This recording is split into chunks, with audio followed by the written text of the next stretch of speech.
जय हिंद स्टूडेंट। आज हम लोग क्वाड्रेटिक इक्वेशन जो कि क्लास 10th का एक चैप्टर है जिस पर हम लोग डिस्कस करने जा रहे हैं।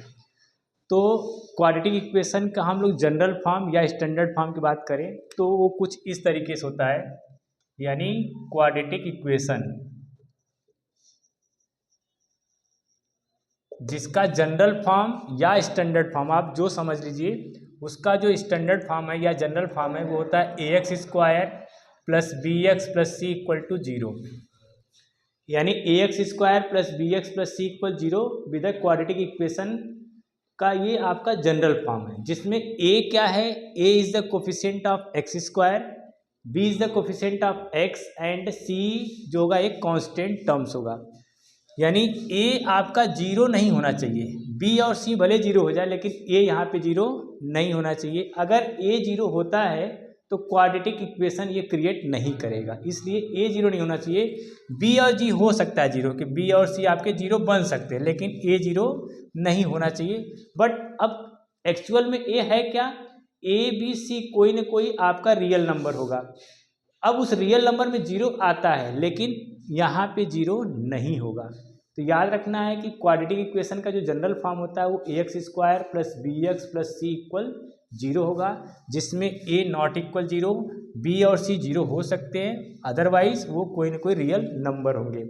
अब इसमें है क्या, इसमें आपका दो जीरोज होंगे या दो रूट्स होंगे। दो रूट्स मतलब x की जो दो वैल्यू होगी उसको ही हम लोग जीरोज करें, यानी वैल्यू ऑफ वेरिएबल। यहाँ अगर हम कहें यानी वैल्यू ऑफ वेरिएबल, जो आपका वैल्यू ऑफ वेरिएबल है वो क्या है, x की वैल्यू देगा। यानी यहाँ पे वेरिएबल x है तो x की कितनी वैल्यू होगी, जो उसके पावर को इंडिकेट करें। यानी x के पावर 2 है, यानी x की दो वैल्यू आएगा, यानी वैल्यू ऑफ वेरिएबल जो x का मिलेगा, दो वैल्यू जो मिलेंगे उसी को हम लोग जीरोज कहते हैं।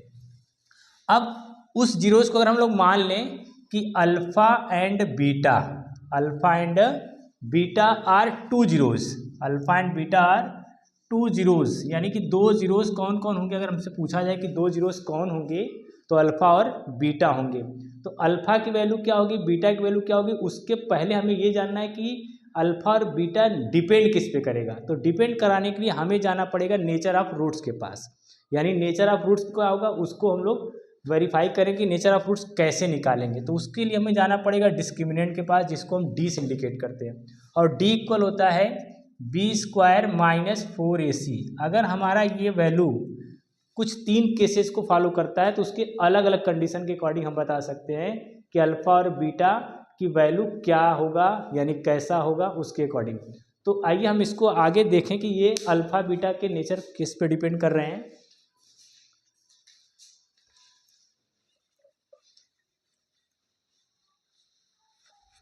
जैसे आपके पास अल्फा और बीटा है, यानी दो जीरोज है, उस दो जीरोज किस पे डिपेंड करें, नेचर ऑफ रूट्स पर। यानी नेचर ऑफ रूट्स, यानी वो डिपेंड किस पे करेगा, डी पे, और डी की वैल्यू होती है बी स्क्वायर माइनस 4ac। अब इसमें पहला केस होता है कि if B square minus 4ac is greater than zero, मतलब अगर हम बी स्क्वायर माइनस 4ac निकाल रहे हैं और उसकी वैल्यू जीरो से बड़ी आती है, इसका मतलब है कि जीरो से बड़ा का मतलब क्या है, पॉजिटिव मिलेगा। और अगर पॉजिटिव आ रहा है तो नेचर ऑफ रूट्स क्या बताएगा। यानी उस केस में आपको याद रखना है कि इसकी जो जीरोज होंगे, यानी जो जीरोज आएगा या रूट्स आएगा, वो रूट्स या जीरोज क्या होंगे, वो आपके रियल होंगे एंड डिस्टिंक्ट होंगे। रियल के साथ साथ क्या होगा, डिस्टिंक्ट होगा। डिस्टिंक्ट मतलब अलग अलग होंगे, रियल भी होंगे और डिस्टिंक्ट भी होंगे। दूसरा केस आता है कि if B square minus 4ac equal to zero हो गया। सपोज करिए कि हम लोग बी स्क्वायर माइनस 4ac निकाले और वो जीरो आ गया, इसका मतलब जो इसके जीरोज होंगे वो जीरोज कैसा होगा, जीरोज या रूट्स जो आप कह रहे हैं वो क्या होंगे, वो रियल तो होंगे ही साथ साथ इक्वल भी होंगे, यानी रियल एंड इक्वल भी होगा। तीसरा जो केस आता है यानी थर्ड नंबर पे, वो होता है कि if B square minus 4ac is less than zero, इसका मतलब निगेटिव मिलेगा। यानी अगर बी स्क्वायर माइनस 4ac की वैल्यू निकालते हैं और वो आ जाए negative, that means no real roots, यानी कि कोई रियल रूट एग्जिस्ट नहीं करेगा, इसका मतलब नो रियल रूट्स। यानी इन तीन केस से हमें पता चलेगा कि जीरोस कैसे होंगे या रूट्स कैसा होगा। तो इन तीनों केस को आपको याद रखना है कि इसके अकॉर्डिंग कि नेचर हमें कैसे मालूम करना है। तो वो 3 केस के अकॉर्डिंग हमें पता चल जाए कि नेचर कैसा है। और ये है क्या, डी इज़ द डिस्क्रिमिनेंट जिसकी वैल्यू आप फाइंड करते हैं b² - 4ac से।